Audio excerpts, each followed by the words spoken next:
I am Wyatt, 35 years old, and despite building a multi-million-dollar tech company from scratch, I always felt like an outsider in my own family. They have their fancy degrees, their country club memberships, and their particular way of doing things. I never quite fit that mold. But nothing made it clearer than that Sunday brunch when my mother looked me straight in the eye and said those words I will never forget. Before I tell you what happened next, let me know where you are watching from in the comments below. Hit that like and subscribe button if you have ever felt like an outsider in your own family. Trust me, what happened after I walked out of that brunch changed everything. Growing up as the different child in the Anderson family was like being a penguin raised by peacocks. While everyone else displayed their colorful feathers proudly, I waddled around trying to figure out where I belonged. My father, Thomas Anderson, built his financial advisory firm from the ground up. A tall, imposing man with silver-streaked hair and perpetually furrowed brows, he measured success in dollar signs and golf club memberships. Conversations at dinner revolved around stock market gains and losses, never about how my day at school went or what new computer program I had learned to write. My mother, Alina, came from old money, but had the insecurity of someone who feared losing status at any moment. She was the queen of the country club, organizing charity galas not for the causes they supported, but for the photo opportunities they provided. Her criticisms came wrapped in silk. "Darling, are you sure you want to wear that? People might get the wrong impression." Or, "That coding hobby is cute, but when are you going to do something serious with your life?" Every suggestion dripped with the subtext that I was never quite good enough. Then there was Uncle Richard, my father's younger brother. Where my father was cold and distant, Uncle Richard was loud and openly disapproving. He would ruffle my hair too hard at family gatherings and say things like, "Still playing with computers, huh? When are you going to join the real world?" He had 2 children, my cousins James and Allison, who became the gold standard against which I was always measured. James followed directly in my father and uncle's footsteps. He attended Princeton, joined the right fraternities, and slid effortlessly into the family business. Every accomplishment of his was trumpeted at family gatherings, while my achievements in technology were treated as quirky side projects. "Oh, Wyatt built a website. That is nice. Did you hear James just landed the Thompson account? $2 million under management." Allison was the perfect daughter my mother always wanted. She was poised, socially adept, married a surgeon from a good family by 26, and produced 2 photogenic children who appeared on the family Christmas card every year. When I showed my mother the article about my startup in Tech Innovator magazine, she flipped through it and then immediately switched the conversation to Allison's charity luncheon. The family cabin by Lake Tahoe became the perfect symbol of my exclusion. Purchased when I was 10 years old, it was supposedly our place to bond as a family. In reality, it became another venue for subtle reminders that I did not quite belong. Family weekends there involved business discussions from which I was excluded, water skiing lessons where my cousins excelled while I struggled, and evening conversations that fell silent when I entered the room. By 18, I had stopped trying to fit in. While James went to Princeton and Allison to Dartmouth, I chose Stanford for its computer science program. My parents viewed this as settling for less, not understanding that Stanford was actually the better choice for what I wanted to do. "At least it is still a name people recognize," my mother had said when I showed her my acceptance letter. What my family never bothered to understand was that, while they were clinging to old ways of making money, I was building the future. My startup, Nexa Core Solutions, began in my dorm room as a data security platform. By 25, I had secured my first round of venture capital. By 30, Nexacor had become a major player in enterprise security solutions, with clients including Fortune 500 companies. The irony of my family situation became apparent as my financial success grew. Despite dismissing my career path, my family began to rely on me financially. It started small. Uncle Richard asking for advice on tech investments. My father suggesting I contribute to the family cabin's maintenance since I was doing well enough now. My mother hinting that since I had no family of my own to support, I should help with my cousin's children's private school tuition. Somehow, I became the family bank without ever gaining their respect. I set up the shared family credit line when my father had a cash flow problem with his business. I guaranteed the platinum cards they all carried. I paid for the cabin renovations when the place needed a new roof and updated plumbing. I funded the family trips that I was only occasionally invited to join. Looking back, I can see I was buying the approval I never received as a child. When my company hit a valuation of $100 million, there was no celebration dinner, just a call from Uncle Richard asking if I could help James with seed money for his side business. When I purchased my home in San Francisco, my mother's first comment was about how inconvenient the location would be for family to visit. Through all this, I maintained the financial infrastructure that supported the family lifestyle. I paid the cabin property taxes. I monitored the credit line.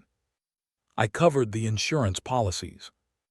I did this partly from a sense of obligation, and partly from the lingering hope that one day they would see me as valuable beyond my checkbook. That hope persisted until that Sunday brunch when the truth finally hit me with the force of a physical blow. The family dynamics I had normalized for 35 years suddenly appeared in stark clarity, and I could no longer pretend that things would ever change unless I changed them myself. The restaurant was one of those upscale places in downtown San Francisco where avocado toast costs $20 and the mimosas flow freely. Exposed brick walls, hanging plants, and the gentle hum of affluent conversation surrounded us. My parents were in town for one of my father's business conferences, and Uncle Richard had flown in to join them for what was supposed to be a pleasant family gathering. I arrived 15 minutes early, as was my habit, and secured a table by the window overlooking the bay. The hostess knew me by name, since I often brought business clients there.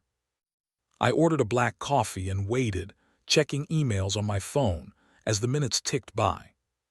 My family arrived as a unit, 20 minutes late, without so much as a text message to let me know.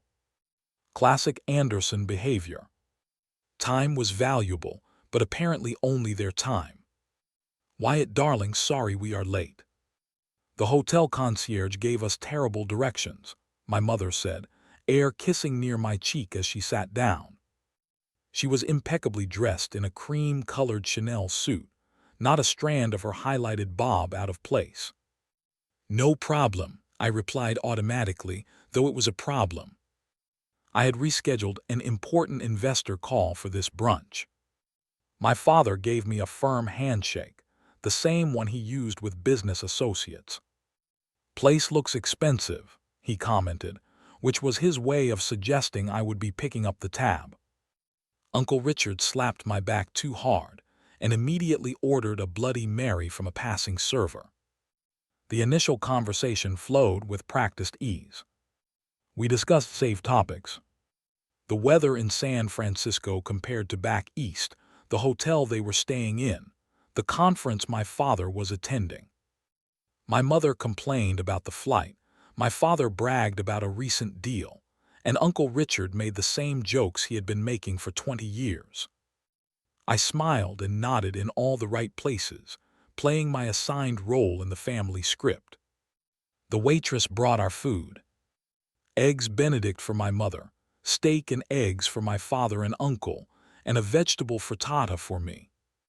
As we ate, The conversation shifted to the upcoming summer and vacation plans. "We need to coordinate the cabin schedule for July," my father said, cutting into his steak. "Richard wants the first 2 weeks, and your mother and I are thinking about the last 2. This was the first I had heard about the summer plans, despite the fact that I paid 60% of the cabin expenses. But that was normal. Plans were made, and I was informed after the fact. "I was actually thinking of using the cabin myself for a week in July," I said, keeping my tone casual. "I have some time off after the product launch, and I thought it would be nice to relax by the lake." There was a momentary silence at the table. My mother set down her mimosa glass and exchanged a look with my father.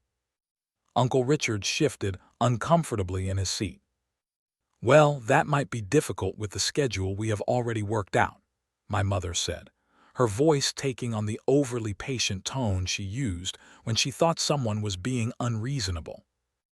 "James and his family want to use it for the 4th of July weekend, and Allison has already booked her flights for the 3rd week." "I see," I said, trying to hide my frustration. "And no one thought to check with me first. I do cover most of the expenses for the place." Another uncomfortable silence fell over the table. My father cleared his throat but said nothing. Uncle Richard suddenly became very interested in his Bloody Mary. "Wyatt," my mother said with an exaggerated sigh, "we are just trying to be nice, including you. Do not think you matter." The words hung in the air like a slap. Uncle Richard let out a snorting laugh, quickly disguised as a cough when he saw my expression. My father studied his plate intently, saying nothing to contradict my mother's statement. In that moment, every childhood slight, every teenage disappointment, every adult dismissal crystallized into perfect clarity. The familiar feeling of being the family outsider washed over me, but this time it came with a strange sense of calm. Like the final piece of a puzzle clicking into place, I suddenly understood that nothing I ever did would change how they saw me. I took a slow sip of my coffee, set the cup down carefully, and nodded once. "I see," I said simply. Memories flashed through my mind. 8-year-old me showing my father the computer program I had written, only to be told he was too busy with important work. 16-year-old me winning the state science competition, arriving home to an empty house because everyone was at James's basketball game. 25-year-old me securing my first $1 million investment round, calling my parents with the news, only to have them rush me off the phone because they were heading to Allison's baby shower. The pattern was clear. I had been trying to earn a place at a table where no seat had ever been reserved for me. I had been buying my way into a family that saw me as an ATM, not a son or a cousin or a nephew. I placed my napkin on the table and stood up quietly. "Wyatt, where are you going?" "You have barely touched your food," my mother said, more concerned with appearances than my feelings as usual. "I just remembered I have a call I cannot miss," I replied, pulling out my wallet and placing several large bills on the table. "This should cover brunch. Enjoy the rest of your day." "Do not be so sensitive," Uncle Richard called after me as I walked away. "It was just a joke." But I knew better. It was not a joke. It was the truth they had always felt, but rarely stated so bluntly. And now that it had been said out loud, something had shifted permanently inside me. I walked out of the restaurant into the bright San Francisco morning, got into my car, and drove home in a strange state of emotional numbness mixed with absolute clarity. For the first time in my life, I was seeing my family without the filter of hope and wishful thinking. And I knew exactly what I needed to do next. The drive back to my house in the hills above the city gave me time to process what had just happened. By the time I pulled into my driveway, the numbness had worn off, replaced by a dull ache in my chest that felt like grief. Not for what I had lost at that brunch, but for what had never existed in the first place. A family that valued me for who I was. I walked through my home, a modern glass and steel structure with panoramic views of the bay. I had purchased it 3 years ago, after Nexacor's second round of funding. When I gave my family a virtual tour, my mother had commented on the lack of guest rooms. My father had asked about the property taxes, and Uncle Richard had joked about me showing off. Not one of them had said congratulations. Sitting at my desk in the home office, I opened my laptop and began to examine the full extent of my financial entanglement with my family. What I found made my stomach turn. The shared credit line I had established 5 years ago had an outstanding balance of nearly $300,000. My father and Uncle Richard were both authorized users, but I was the sole guarantor. Credit card statements showed charges for luxury goods, expensive restaurants, and lavish vacations I had never been invited to join. The cabin expenses were even worse. I pulled up the ownership documents, which showed that technically the property was owned by the Anderson Family Trust. But the trust documents revealed that while ownership was split 5 ways between my parents, Uncle Richard, and my 2 cousins, I was responsible for all property taxes, insurance, and maintenance costs. Despite paying 60% of the expenses, I had no legal ownership stake in the property at all. I dug deeper, searching my email for communications about family finances. In a folder labeled Family Matters, I found something that made my blood run cold. It was an email from Uncle Richard to my father that had been accidentally copied to my business email. The subject line read, "Wyatt's latest handout. Tom got the transfer from Wyatt for James's restaurant venture. Kid is an easy touch." Amazing how someone so smart with technology can be so dumb with his own money. As long as he thinks he is buying his way into the family, we might as well let him foot the bills. Eleanor was right about keeping him at arm's length, but keeping his wallet close. See you at the cabin next weekend. The email was dated just 3 months ago. With trembling hands, I continued searching and found more evidence of how my family really saw me. Text message screenshots that James had accidentally included in a group chat, showing him and Uncle Richard mocking my latest tech interview. An email from my mother to Allison discussing how to approach me for private school tuition money for Allison's kids. A financial planning document from my father's firm that listed me as a resource for family liquidity. Hours passed as I uncovered the extent of the deception. The family cabin I had loved since childhood, where I had always felt like a visitor rather than an owner, had been renovated twice using my money. The kitchen renovation alone had cost $150,000. The dock replacement, another $80,000. All paid from my accounts, all decided without my input, and all enjoyed primarily by everyone but me. Around sunset, I received a text from my mother. "Hope you got over your little moment at brunch. We finalized the cabin schedule. You can have the last weekend in August if you want it. Let me know about the transfer for the property taxes. They are due next month." No apology. No acknowledgement of what she had said. Just more demands for money and crumbs of inclusion, offered as though they were generous gifts. I did not respond. Instead, I called my financial advisor, Marcus, who had been with me since I started Nexacor. "I need to talk to you about disentangling myself from some family financial commitments," I said when he answered. Finally, Marcus replied, surprising me. "I have been waiting for this call for years, Wyatt." We scheduled a meeting for the following morning. Then I called my attorney, Sophia, and asked her to join as well. I spent the rest of the evening combing through financial records, property documents, and bank statements, building a complete picture of exactly what I needed to do. That night, I slept better than I had in years.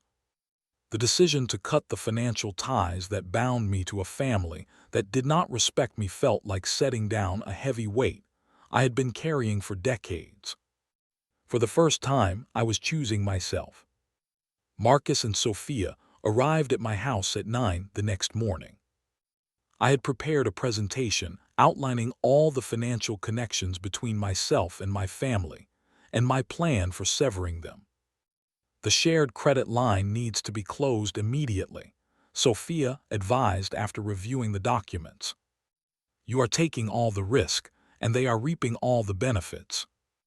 And the cabin situation is completely unbalanced, Marcus added. You have no ownership stake, but all of the financial responsibility. Legally, you could make a case for partial ownership based on your contributions, but that would mean staying connected to them through the property. I do not want to stay connected, I said firmly. I want a clean break. We spent the day crafting a detailed plan.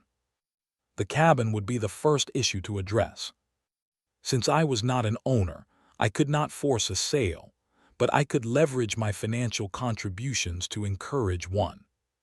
The credit line would be closed after ensuring I would not be liable for existing balances.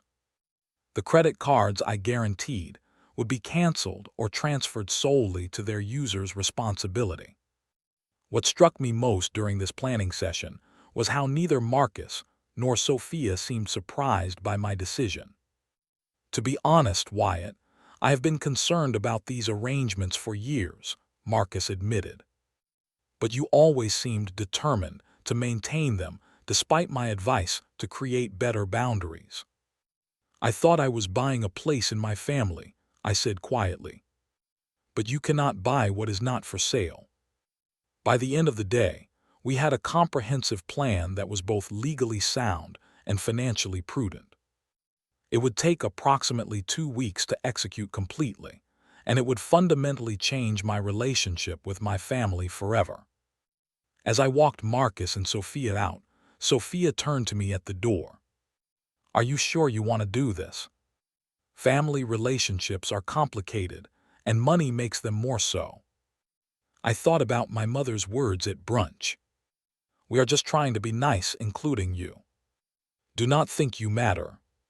I am sure, I said. This is not about revenge. It is about self-respect. And for the first time in my adult life, I truly meant it. The following morning, I contacted a real estate agent who specialized in luxury properties around Lake Tahoe. Janet Kim had a reputation for discretion and efficiency, exactly what I needed for this situation. I am interested in getting a market evaluation of a property, I explained over the phone, giving her the address of the family cabin. That is a beautiful area, Janet said. Are you looking to sell? Not exactly. I do not own the property, but I have financially contributed to it for years. I need to understand its current value for some financial planning purposes. Janet agreed to research the property and get back to me quickly. True to her word, she called the next day with information that surprised me. Based on recent comparable sales and the specific features of that property, especially its lake access and the renovations you mentioned, I would value it between $2.2 and $2.5 million, she said.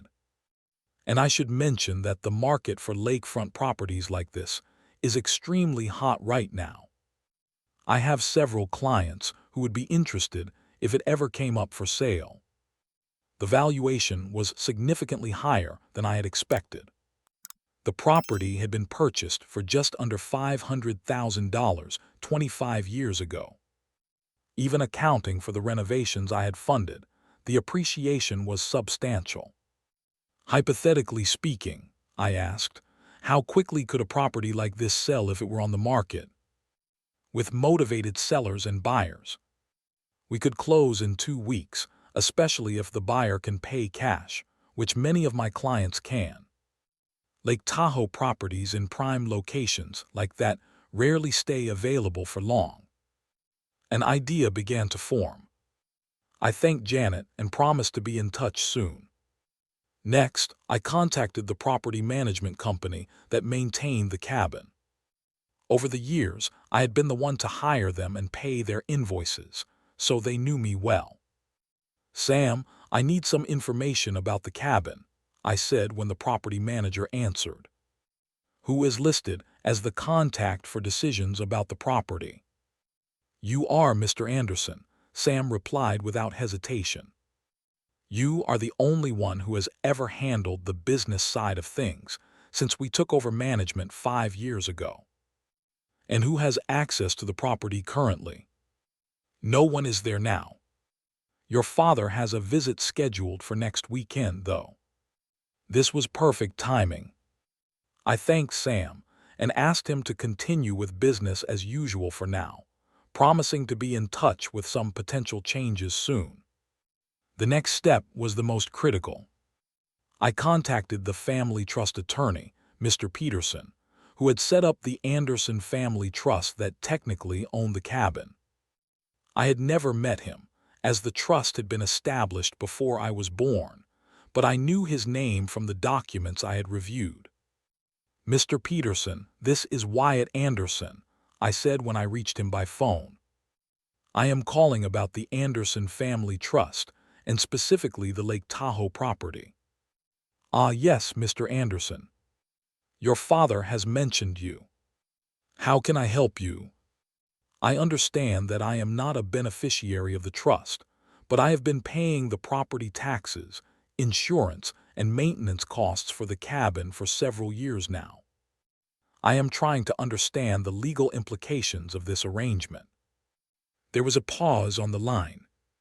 "That is an unusual situation," Mr. Peterson finally said. "Typically, trust expenses are paid from trust assets or by the beneficiaries, not by non-beneficiaries." "Exactly my concern," I replied. "I have contributed approximately $600,000 to a property I do not own over the past decade. I am trying to understand if I have any legal claim to the property based on these contributions." Another pause, longer this time. "You might have a claim for unjust enrichment or an equitable interest based on your contributions, especially if they were made with the understanding that you would receive some benefit. However, these kinds of family financial entanglements can be messy to resolve legally." "I see. And who has the authority to sell the property if the trust decided to liquidate it?" "The trustees, which according to my records are your parents, Thomas and Alina Anderson." This confirmed what I needed to know. I thanked Mr. Peterson and ended the call, then immediately phoned Janet Kim back. "Janet, I have a somewhat unusual proposition. If I could find a way to get the cabin on the market, would you be able to bring in that cash buyer you mentioned? Someone who could move quickly and discreetly." "Absolutely," Janet replied. "I have a client who just lost out on another property and is eager to find something on the lake. They could probably move even faster than 2 weeks if everything lines up." "Perfect. Let me work on my end, and I will be in touch soon." The next call was to my mother. I had avoided responding to her text about the cabin schedule, and she had followed up with another message asking about the property tax transfer. This time, I called her directly. "Wyatt, I was beginning to think you were avoiding us," she said when she answered. "I have been busy with work," I replied neutrally. "Listen, I wanted to talk to you about the cabin. If this is about scheduling time there, we have really already worked it out for the summer. As I said, you can have the last weekend in August if you want it. Actually, it is about the finances. I had my accountant review my contributions to the property, and it has become unsustainable for me to continue carrying these expenses for a property I do not own." "What are you talking about? The cabin is a family property. We all contribute." "No, Mother, we do not all contribute. I pay 60% of all expenses, and I have funded 100% of the renovations. Despite this, I have no ownership stake and minimal access to the property. There was a long silence on the line. When my mother spoke again, her voice had taken on the artificially patient tone she used when she thought someone was being difficult. "Wyatt, the cabin has been in the family since before you were born. Your father and I set up the trust to protect it for future generations. Your contributions have been appreciated, but that does not change the ownership structure. I understand that, which is why I am proposing that you and Dad consider selling the property." "Selling?" Her voice rose sharply. "That is out of the question. The cabin is our family legacy. A legacy I pay for but do not share in," I pointed out. "Property values at the lake have increased significantly.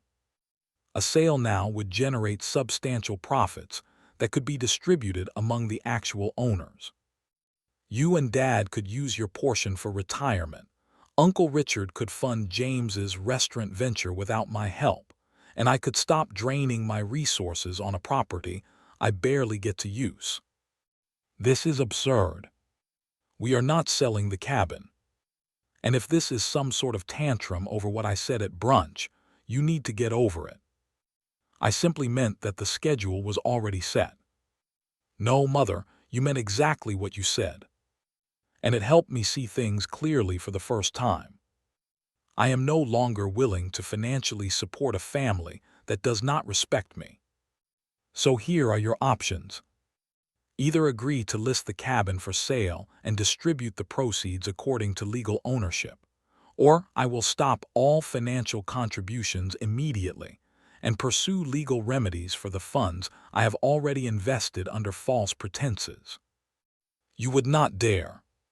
Your father would be furious." "I am not asking permission, Mother. I am informing you of a decision I have already made. Talk it over with Dad and let me know which option you prefer by tomorrow. Otherwise, I will proceed with option 2.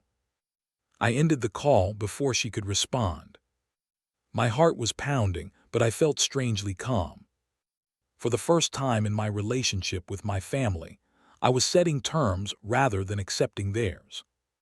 The next day, my father called. His voice was tight with controlled anger. "Your mother tells me you are throwing some kind of fit about the cabin. What exactly do you think you are doing, Wyatt?" "I am restructuring my financial relationship with the family," I replied evenly.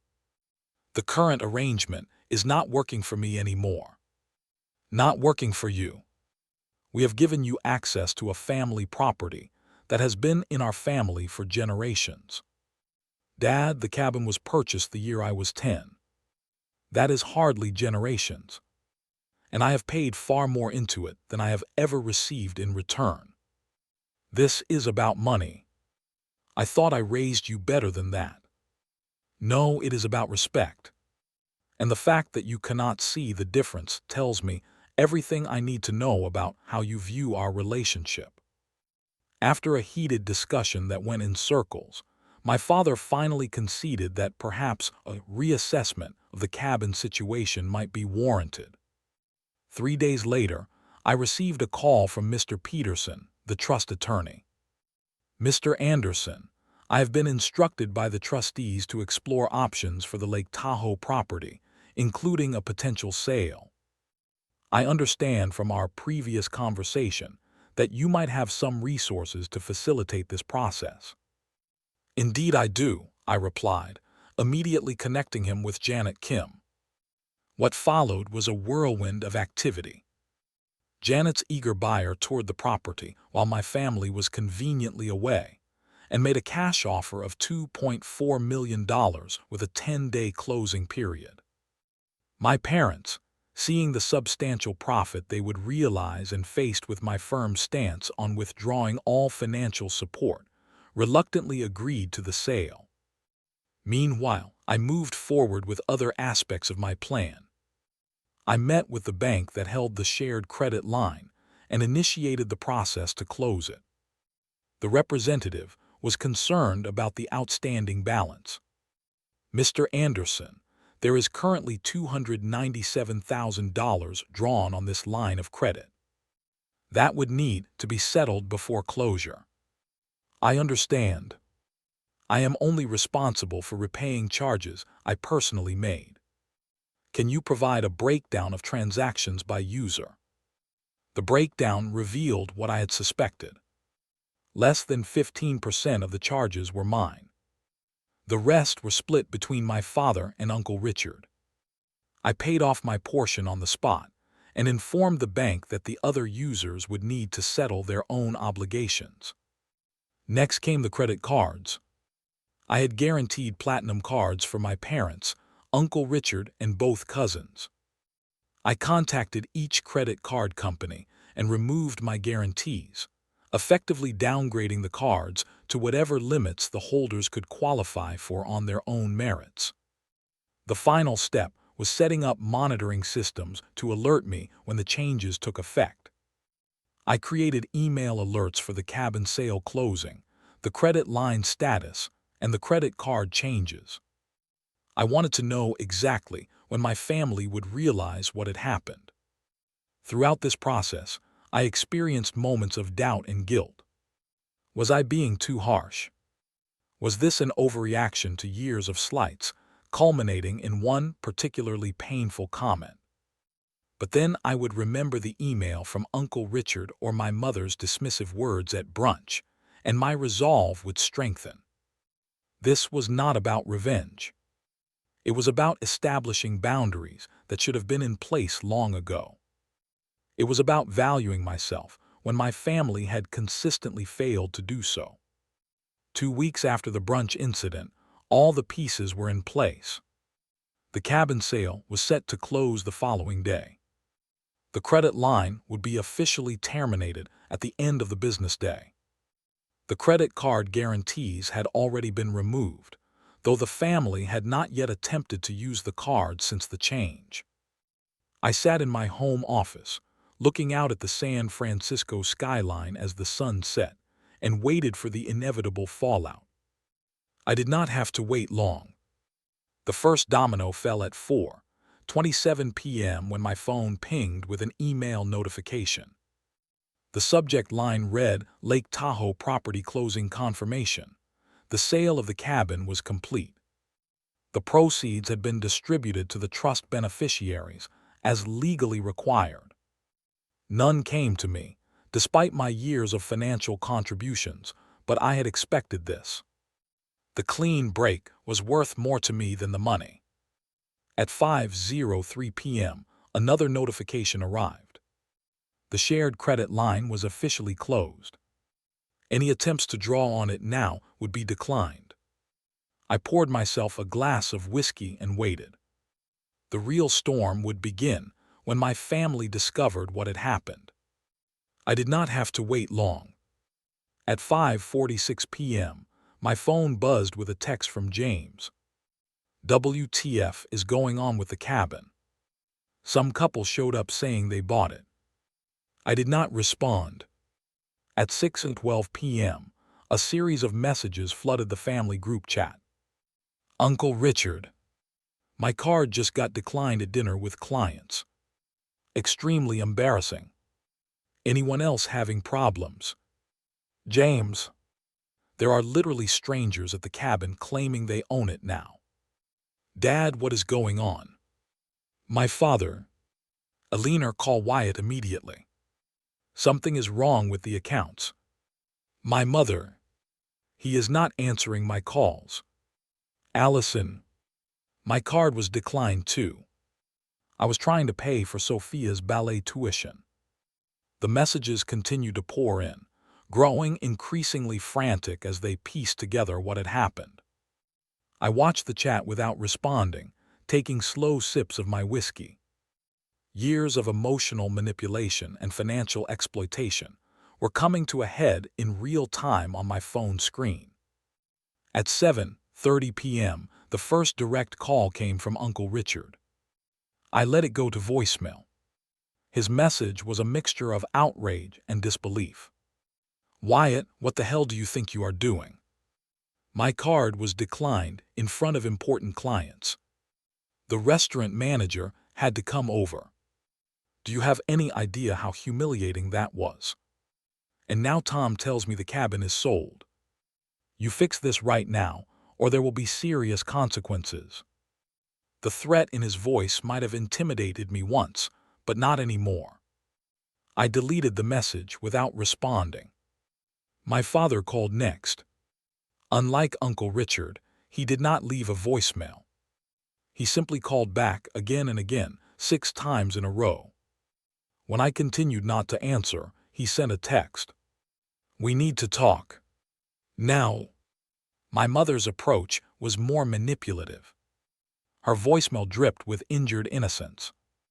Wyatt, darling, there seems to be some terrible misunderstanding.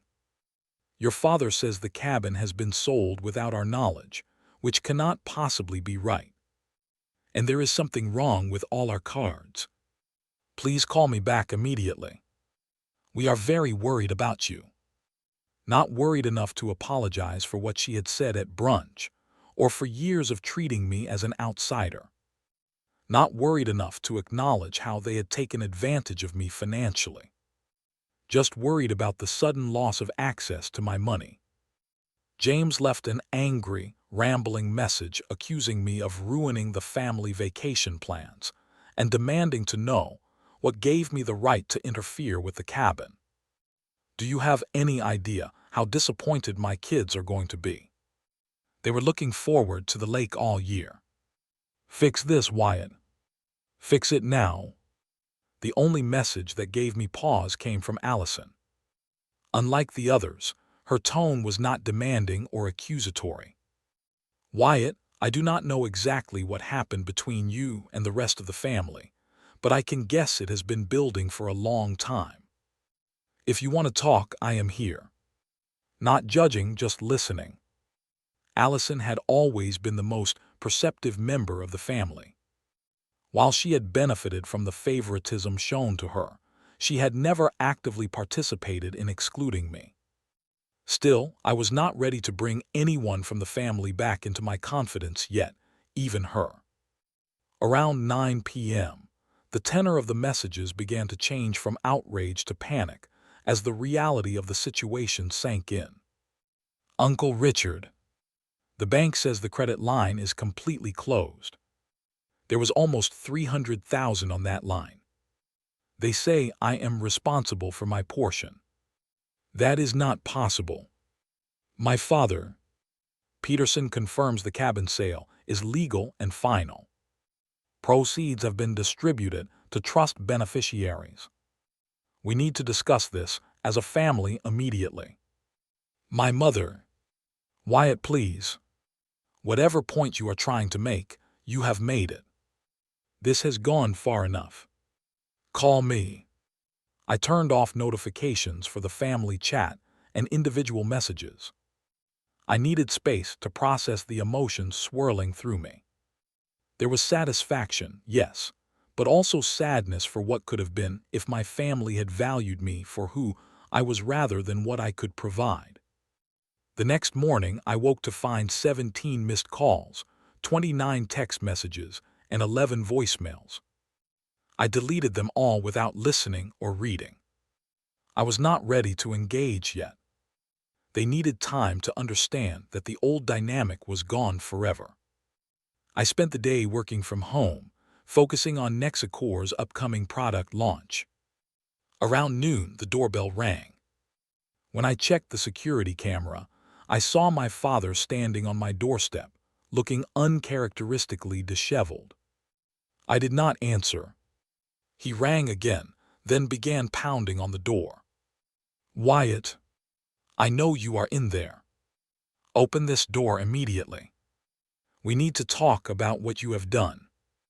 I watched through the security camera as he continued to knock for several minutes before finally giving up and returning to his rental car. As he drove away, I felt a strange mixture of regret and relief. The conversation we needed to have would happen eventually, but on my terms, not his. That evening, Allison called again. This time I answered. "Wyatt," she said, sounding surprised that I had picked up. "Thank you for answering. Everyone is losing their minds trying to figure out what happened." "I think they know exactly what happened," I replied. "They just do not want to admit it. The cabin is really gone. And the credit line. And the cards. Yes to all three. I am no longer subsidizing a family that does not respect me." There was a long pause before Allison spoke again. "This is about what Aunt Alina said at brunch, is not it? Mom told me about it. She said it was just a thoughtless comment, but I could tell from how she described it that it was worse than she was letting on. It was not just that comment, Allison. It was 35 years of comments like that. 35 years of being treated like an outsider. 35 years of having my achievements dismissed while being expected to foot the bills for everyone else. I never realized how bad it was," she said softly. "No one did. Or no one wanted to. But I am done pretending things will change on their own. What happens now? Now they learn to live without using me as their personal ATM. And I learn to live without hoping for approval I am never going to get." After talking with Allison for a few more minutes, I ended the call, feeling emotionally drained but somehow lighter.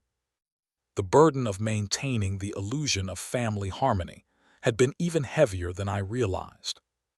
The texts and calls continued over the next few days, growing increasingly desperate as my family grappled with their new financial reality.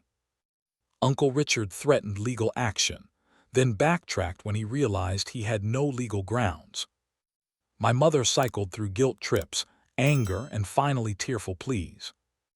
My father went from demanding to cajoling to something approaching acknowledgement of wrongdoing. Through it all, I maintained my silence. I was not shutting them out permanently, but I needed them to understand that the dynamic had changed forever.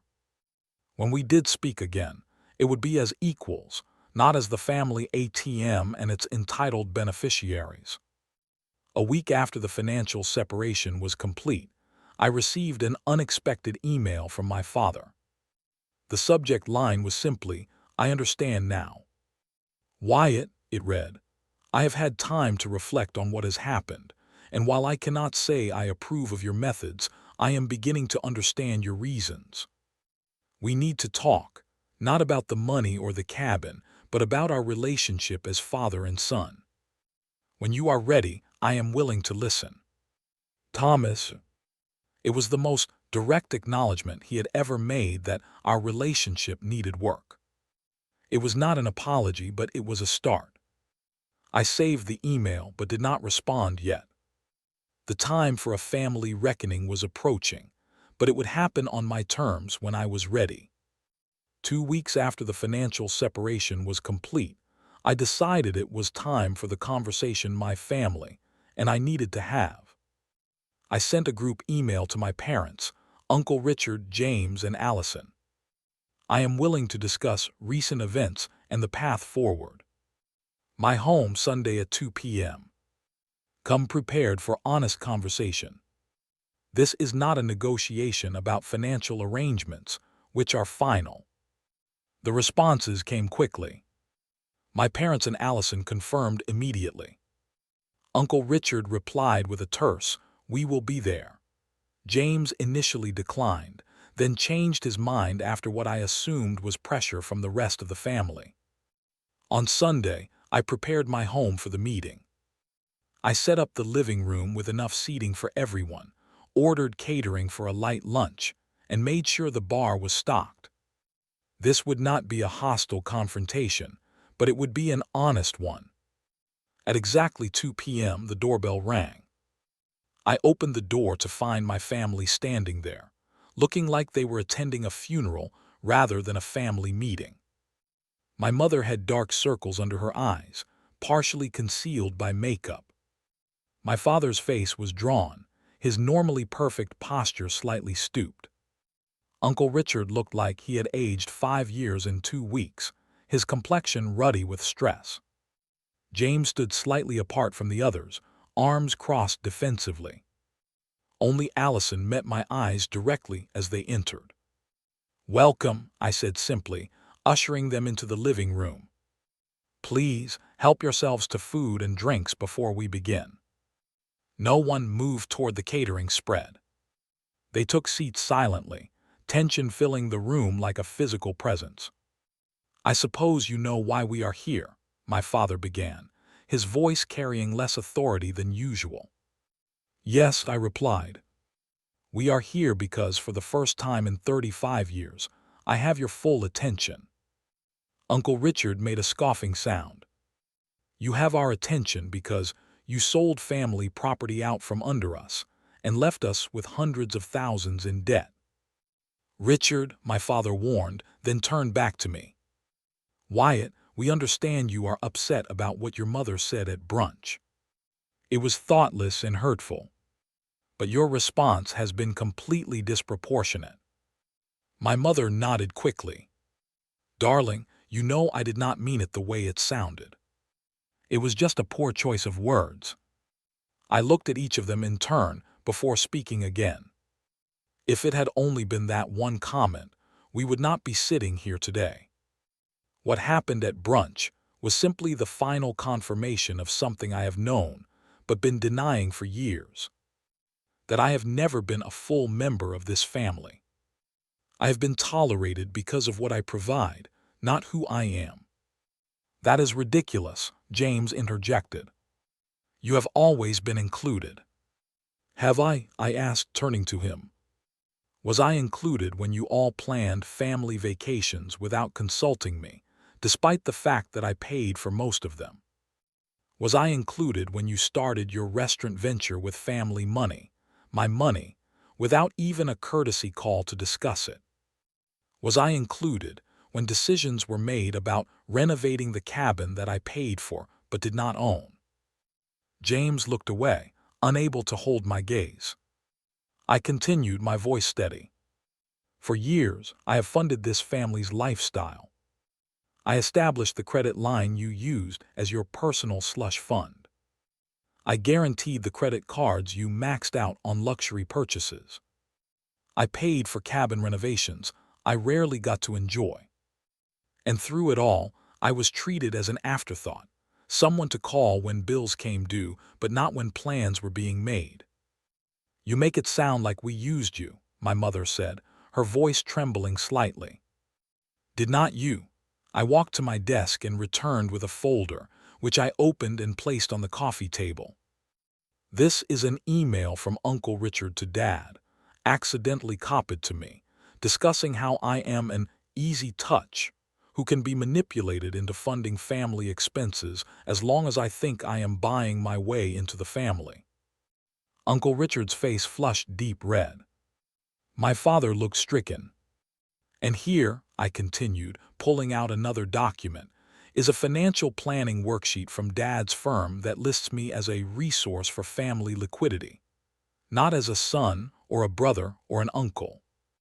As a resource." My father closed his eyes briefly. "Wyatt, those documents are lacking context." "Then please, provide the context that makes treating your son like an ATM acceptable." No one spoke for several long moments. Finally, Allison broke the silence. "I think what Wyatt is trying to say is that money has become a substitute for real connection in our family. And that is on all of us, not just him." I gave her a grateful look. "Exactly. I am not blameless here. I allowed this dynamic to continue because I was still hoping to earn the approval and acceptance I never felt as a child.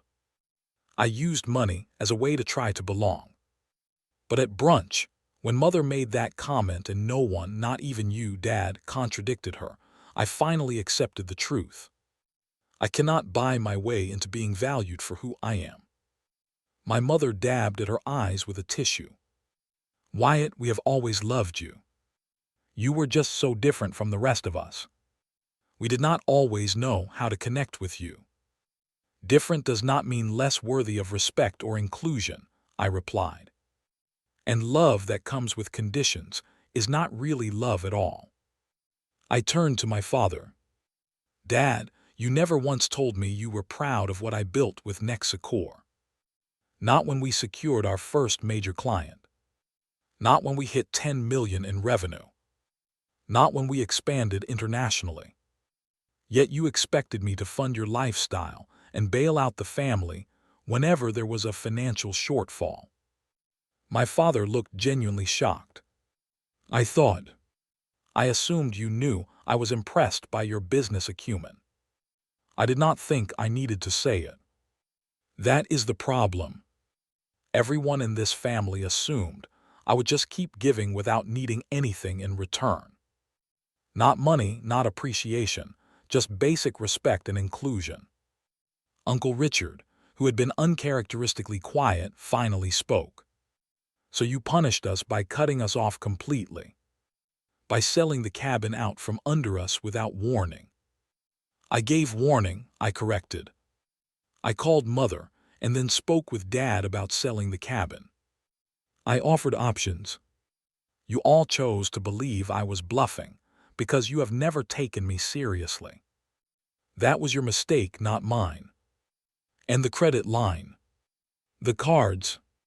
You could have given us time to adjust, James argued. You had years to adjust your spending to your actual income. Instead, you chose to live beyond your means, using my money as a safety net. That is not my responsibility to fix. The conversation continued for hours, cycling through accusations, defenses, and eventually, painful admissions. My father acknowledged that he had never given my career the respect it deserved. My mother admitted that she had consistently prioritized appearances over genuine connection. Uncle Richard, after much resistance, conceded that he had indeed viewed me primarily as a source of funding rather than as a nephew. James remained defensive longest, perhaps because he had benefited most directly from my financial support through his failed business ventures. But even he eventually admitted that he had taken my contributions for granted while excluding me from family decisions. Throughout the conversation, Allison acted as a mediator of sorts, helping to translate emotional responses and keep the discussion from derailing completely.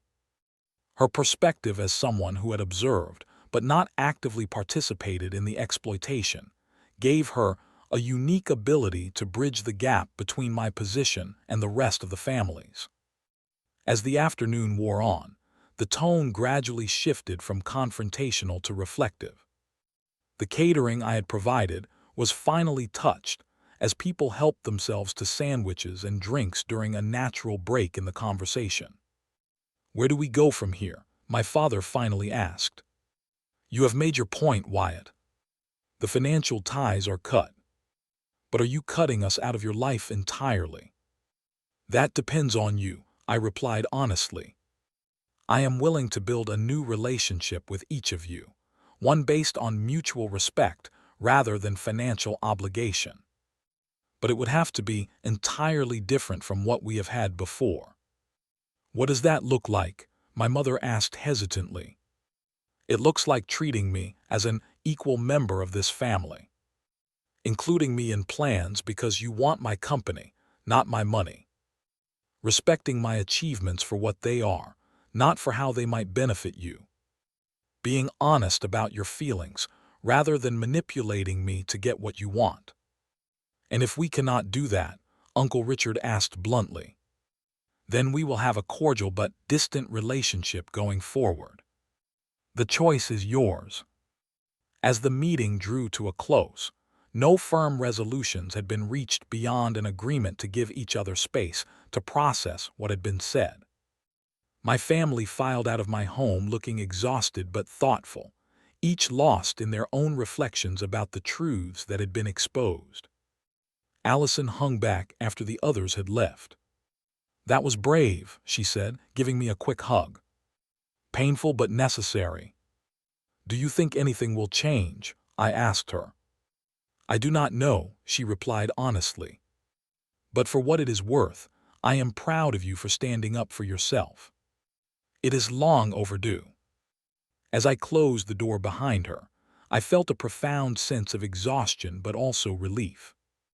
The truth had finally been spoken aloud, and whether or not my family chose to accept it, I had finally accepted myself.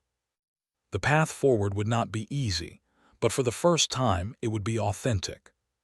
6 months passed after that confrontational family meeting.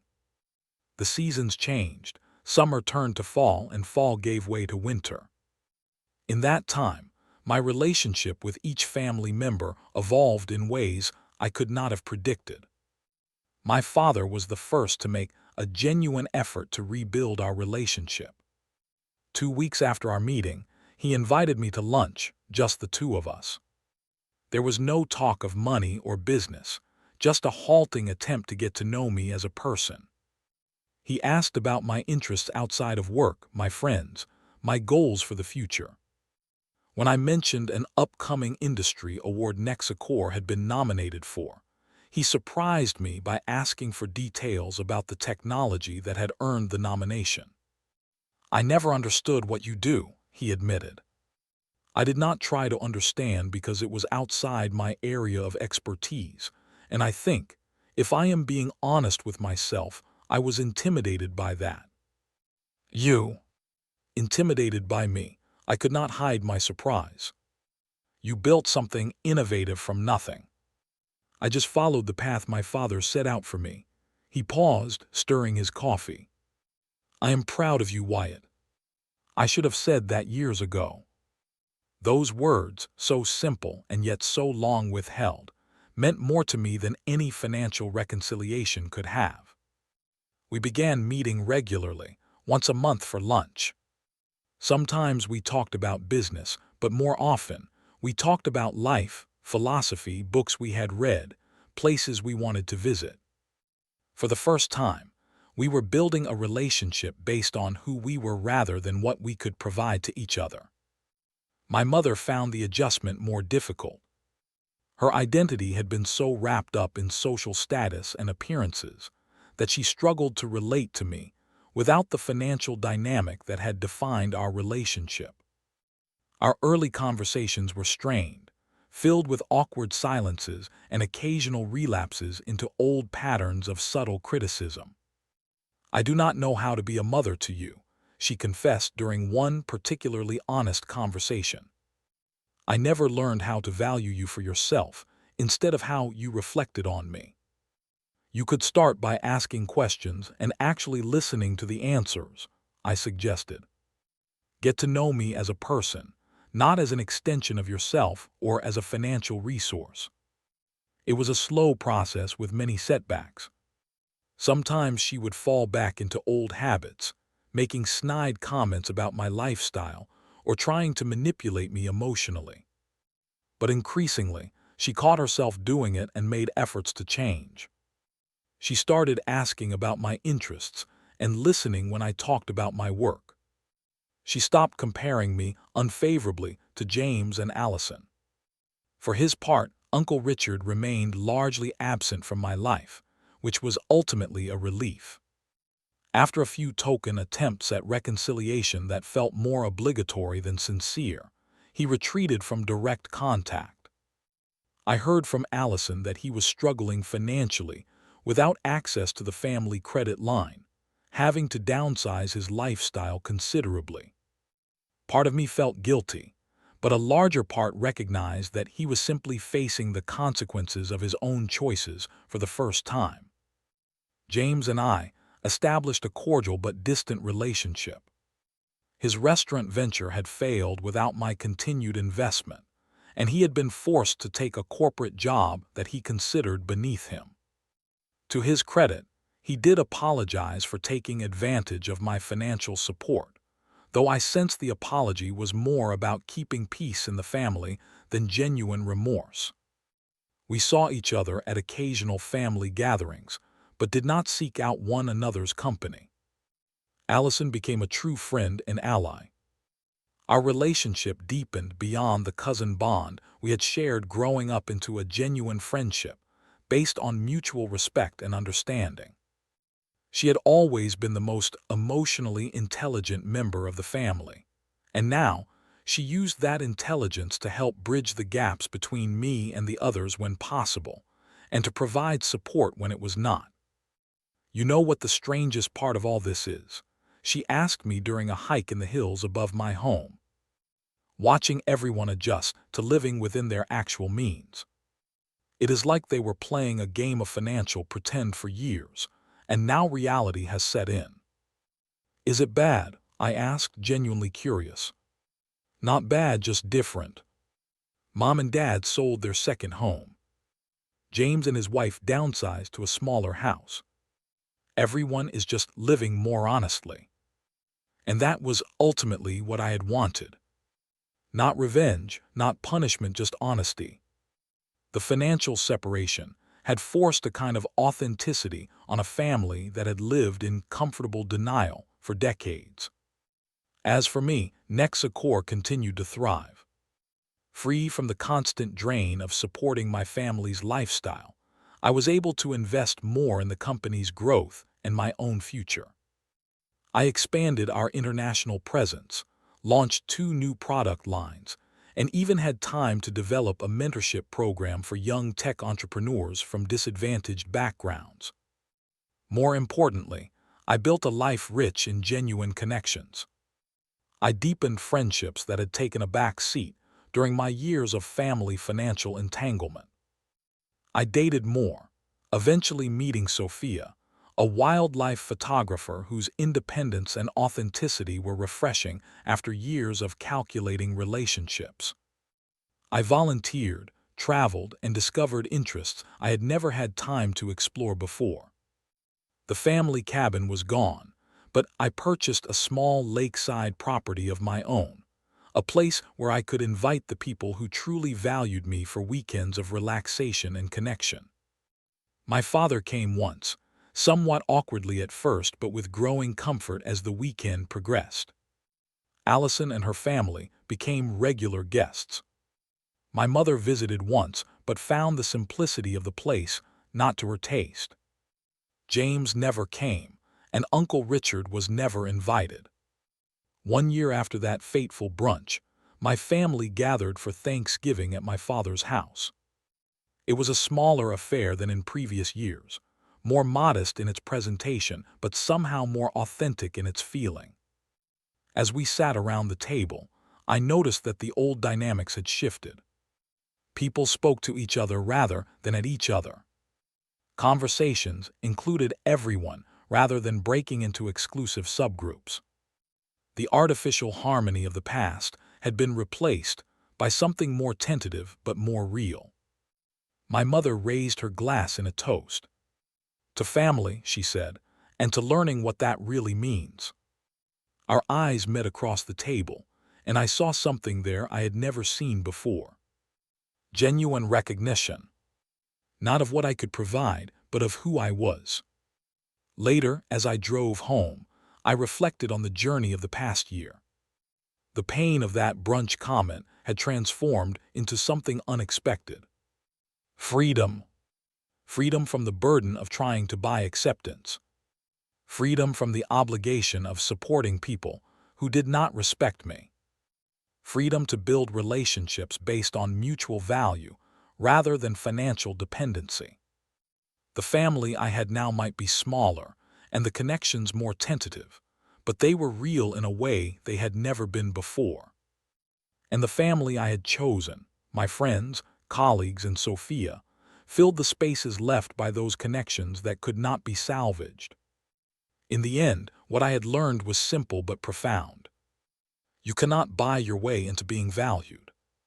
Respect and love must be freely given, not financially coerced.